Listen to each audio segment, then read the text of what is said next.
Just story share કરવા જઈ રહ્યો છું. હાઉ દુનિયા ગોળ છે અથવા વર્લ્ડ ઇઝ સર્કલ, રાઈટ. આજે જે દાદાના ઘરે અમે લોકો આવ્યા છે, જે દાદીને મળવા માટે, રાઈટ. આઈ થિંક 1978માં મારા પોતાના ફાધર લેટ શ્રી રજનીકાંતભાઈ મેકવાન એમણે પોતાની કરિયરની શરૂઆત કરી હતી. અને જે વ્યક્તિ એમના મેન્ટર હતા, એમના ગુરુ હતા, જે વ્યક્તિ એમને હાથ પકડીને શીખવાડ્યું હતું, અને દાદાના કહેવા પ્રમાણે એવું કહે છે કે ભાઈ મેકવાન રજનીભાઈ મારો છોકરો રાઈટ હેન્ડ જેવો હતો, રાઈટ. અને he is today my one of the elder person, જે મારી કંપનીના ફેમિલી મેમ્બર છે, રાઈટ, જેમને અમે લોકો સર્વિસ આપી રહ્યા છે. તો એટલી ખુશી થઈ રહી છે આજે કે કદાચ ડેડી માટે એમણે જે કર્યું એમાંથી કંઈક થોડુંક નાનું ઘણું થોડુંક પાછું આપી શકું છું આજે કે ભાઈ પ્લીઝ.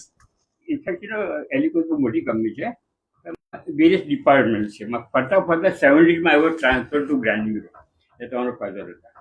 અને ઇનિશિયલી સ્ટાર્ટેડ યસ બી 76-77માં જોઈન થયા, રાઈટ. 21 વર્ષ I was senior engineer at that time.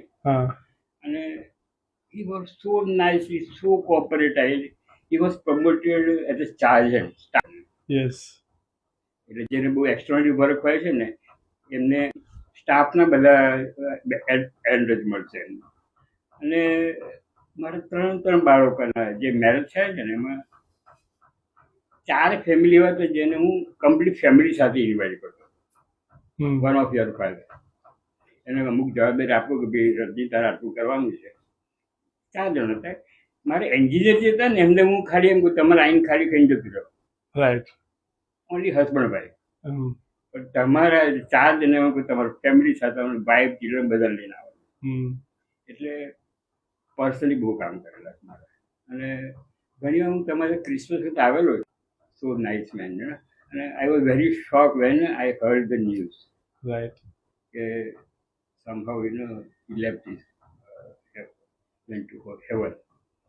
હું આવેલો અને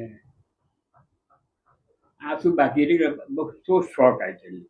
એટલે હું બહુ બેસી ના શક્યો. તમારે જે ચર્ચની અંદર જે કોફી લાવેલા અને તમારા જે ફાધરે બધી વિધિ લાગી બેઠો હતો, આઈ કેન નોટ સ્ટેન્ડ મોર. એટલું બધો મને શોખ લાગેલો કે આપણો વ્યવસ્થિત માણસ. અને આઈ ટેલ યુ, યસ, રિયલી વન્ડરમેન. બસ બહુ આનંદ થયો આજે મને. અને આ તો મને આનંદ થયો કે ભાઈ મારા ચેલાનો ચેલો, યસ, આજે he is holding this big organisation.